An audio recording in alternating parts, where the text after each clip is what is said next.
Modi బలమేంది, Modi బలగమేంది, BJP అంటే అర్థమేందో ఇవాళ ఆంధ్రప్రదేశ్ మిత్రులు ఆలోచన చేయాలి. బీజేపీ అంటే బాబు, జగన్, పవన్. ఈ ముగ్గురు బీజేపీ. బాబు, జగన్, పవన్, మోడీ బలం, మోడీ బలగం. ఇంక ఆంధ్రప్రదేశ్ ప్రజల కోసం మోడీ ఎందుకేం చేస్తాడు? ఎవరు గెలిచినా ఆయన దొడ్లోకి పోయేటోళ్ళే. ఈ ఆంధ్రప్రదేశ్లో 25 ఎంపీలు మోడీ ఖాతాలో ఉండేటివే. మీరు ఈడ అనుకోవచ్చు మేము ఈ పక్కన ఉన్నాం లేకపోతే ఆ పక్కన ఉన్నామని. అయ్యా, జగన్ రెడ్డి పక్కన ఉన్నా, పెద్దలు చంద్రబాబు నాయుడు గారి పక్కన ఉన్నా, వీళ్ళిద్దరు కలిసి ఢిల్లీలో వెళ్తే మోడీ పక్కనే ముత్యాల ముగ్గులో రావు గోపాలరావు పక్కన ఇద్దరు ఉంటారు, తందానా తానా అనేటోళ్ళు. వీళ్ళిద్దరు అదే కదా ఢిల్లీకి వెళ్తే. ఢిల్లీలో వీళ్ళు ఎవరైనా మోడీని అడుగుతారా? మోడీని నిలదీస్తారా? మీ ప్రాంతం కోసం ఏమైనా తెస్తారా? మరి ఒకవేళ తెచ్చేటట్టు అయితే 5 ఏళ్ళు వారున్నారు, 5 ఏళ్ళు వీరున్నారు. పోలవరం పూర్తెందుకు కాలే, రాజధాని రాలేదెందుకు మనకు? మీరు ఒక్కసారి ఆలోచన చేయండి మిత్రులారా. వాళ్ళిద్దరూ పాలన చేసే నాయకులు కావాలనుకుంటున్నారు, వాళ్ళిద్దరూ ప్రశ్నించే గొంతులు కావాలని అనుకుంటలేరు మిత్రులారా. ఇవాళ అందుకే నేను అబద్ధాలు చెప్పదలుచుకోలే, అలవి కాని మాటలు మీకు నేను చెప్పదలుచుకోలే. వాస్తవంగా మీకు కావాల్సింది పాలకులు కాదు, మీకు కావాల్సింది ప్రశ్నించే గొంతుకలు. ఎందుకంటే ఈ ప్రాంతం సమస్యల మీద జాతీయ స్థాయిలో నిలదీసే వాళ్ళు, నిటారుగా కొట్లాడే వాళ్ళు కావాలి. వెన్నెముక లేని నాయకత్వం మీ సమస్యల్ని పరిష్కరించదు. నిటారుగా నిలబడి కొట్లాడే నాయకత్వం మీ సమస్యల్ని పరిష్కరిస్తారు. అందుకే మీరు ఒక్కసారి ఆలోచన చేయండి. 78లో మొదటిసారి వైఎస్ఆర్ గారు ఎమ్మెల్యేగా అయిన తర్వాత మొదటి రౌండ్లోనే మంత్రి అయిండు. ఎన్నిసార్లు అధికారం వచ్చినా వైఎస్ఆర్ గారికి అవకాశం రాకపోయినా ఈ 3 రంగుల జెండాను, ఈ కండువాను కప్పుకొని గాంధీ కుటుంబానికి అండగా నిలబడ్డాడు. ఎవరి దయాదాక్షిణ్యాలతో ఆయన అధికారంలోకి రాలే. ఆయన నడిచిండు. ఆయన రక్తాన్ని చెమటగా మార్చి ప్రాణహిత చేవెళ్ళ నుంచి ఇచ్చాపురం వరకు తన రక్తాన్ని దారబోసి కాంగ్రెస్ను అధికారంలోకి తెచ్చి ఆ తర్వాతనే ముఖ్యమంత్రి కుర్చీ ఎక్కిండు. మరి ఇయాల మిత్రులారా, షర్మిలమ్మ ఇక్కడ ఏదో ఉందని అట్లా పోయి కుర్చీలో కూసుంటా అని రాలే.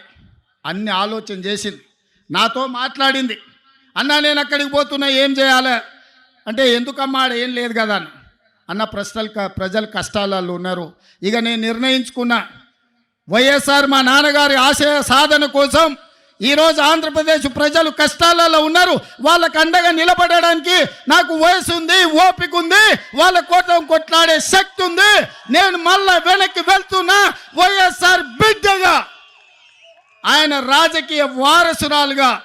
ఎక్కడైతే పోగొట్టుకున్నామో అక్కడనే మొదలు పెడతాం. వైఎస్ఆర్ ఆశయ సాధను ఆంధ్రప్రదేశ్ గడ్డ మీద జెండా బాతుతాం. నేను కొట్లాడతా, నేను కాంగ్రెస్ పార్టీని నిలబెడతా, ఆంధ్రప్రదేశ్ హక్కులను సాధిస్తా అని వారు చెప్పినారు. వారికి తెలియదు అనుకుంటున్నారా ఈ ప్రాంతంలో ఎన్నికల్లో నెగ్గడం అంత ఆశామాసి కాదని? అచ్చోసిన ఆంబోతులాక వాళ్ళిద్దరు తలపడుతుంటే అది తెలియదని షర్మిలమ్మ రాలే.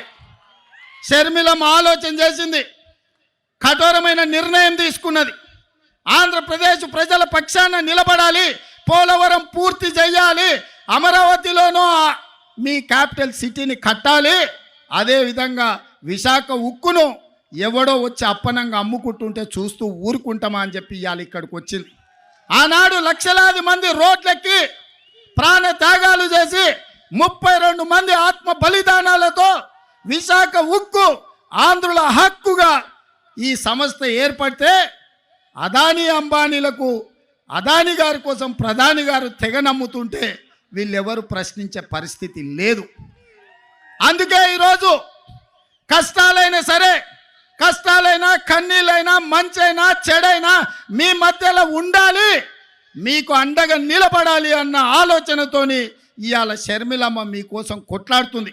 రాజకీయ ప్రయోజనం ఆశించో అప్పనంగా అధికారం వస్తుందనో ఇవాళ షర్మిలమ్మ కొట్లాడతలేదు.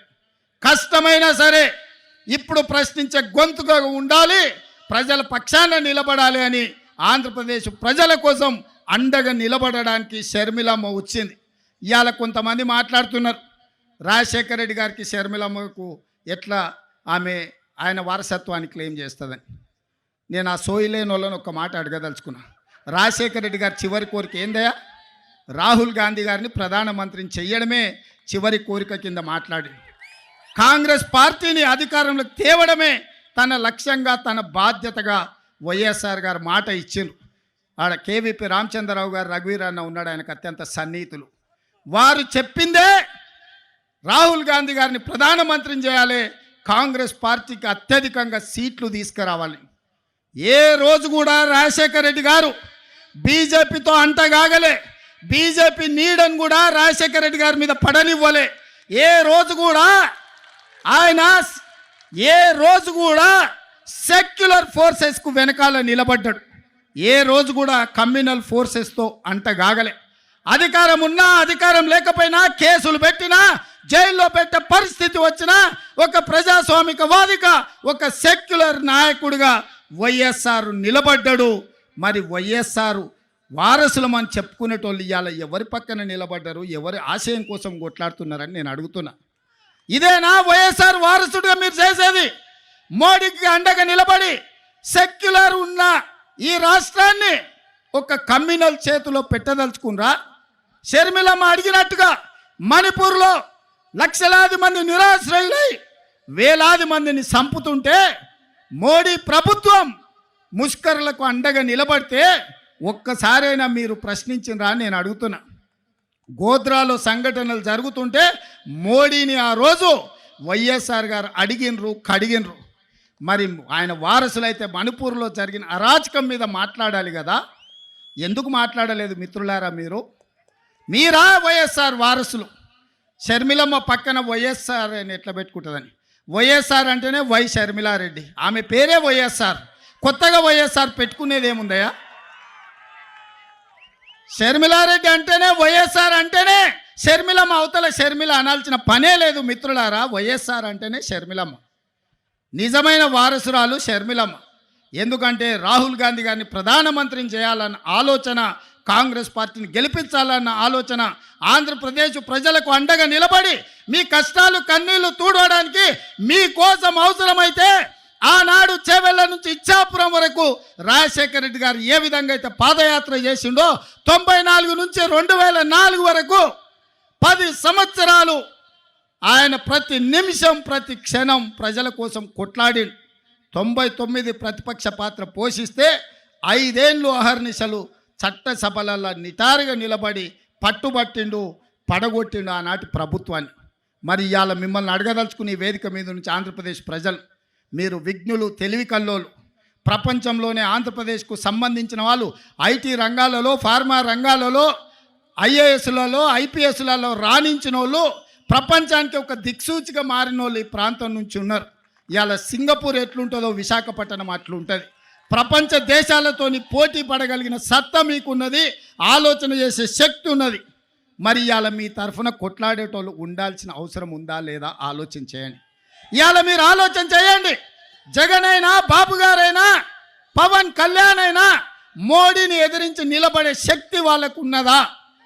మరి వాళ్ళకు లేనప్పుడు ప్రశ్నించే గొంతుగా షర్మిలమ్మ ఈ రాష్ట్రంలో కాంగ్రెస్ పార్టీకి అండగా నిలబడి మిమ్మల్ని అందరినీ మీ కష్టాలలో తోడుగా ఉండాలని వచ్చినప్పుడు ఆశీర్వదించాల్సిన అవసరం ఉందా లేదా మీరు ఆలోచన చెయ్యండి.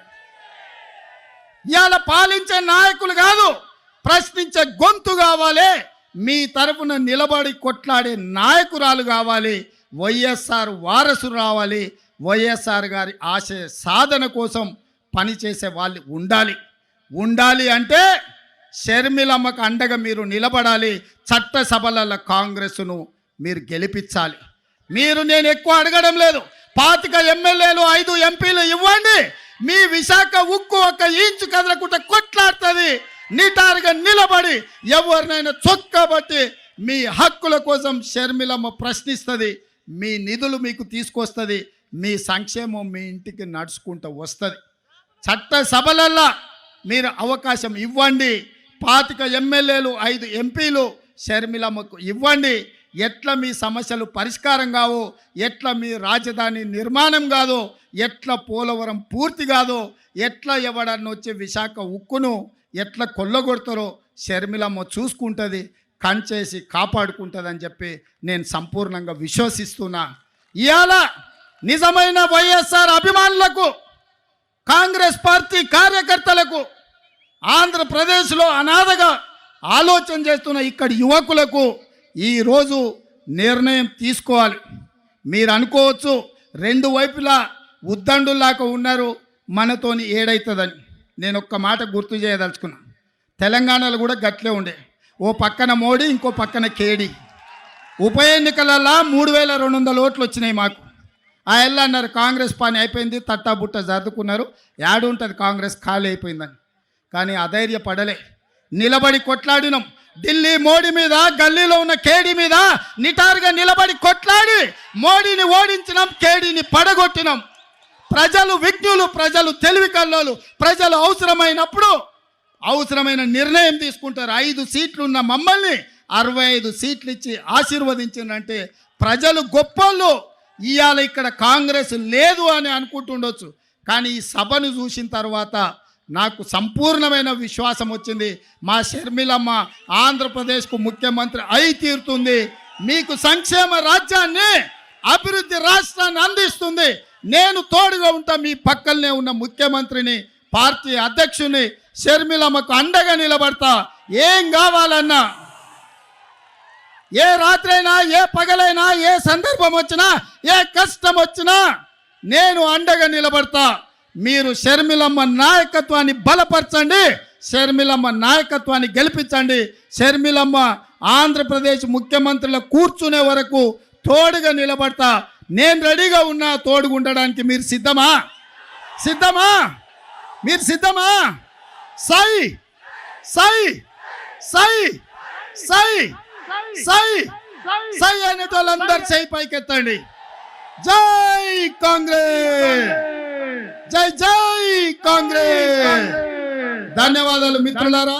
మీరు గుండెల్లో పెట్టి చూసుకున్నందుకు, ఇంత పెద్ద ఎత్తున తరలొచ్చి, నాకు ఆలస్యమైన విమానాశ్రయం నుంచి సరాసరి మీ దగ్గరకు వచ్చిన, ఇంత ఓపికగా నిలబడి షర్మిలమ్మకు అండగా ఉండి, కేవీపీ రామచంద్రరావు గారు, రగన్న వాళ్ళ అనుభవాన్ని అంతా రంగరించి, పల్లం రాజు గారు షర్మిలమ్మను బలపరుస్తూ చేయి పట్టుకొని నడిపిస్తారన్న సంపూర్ణమైన విశ్వాసం.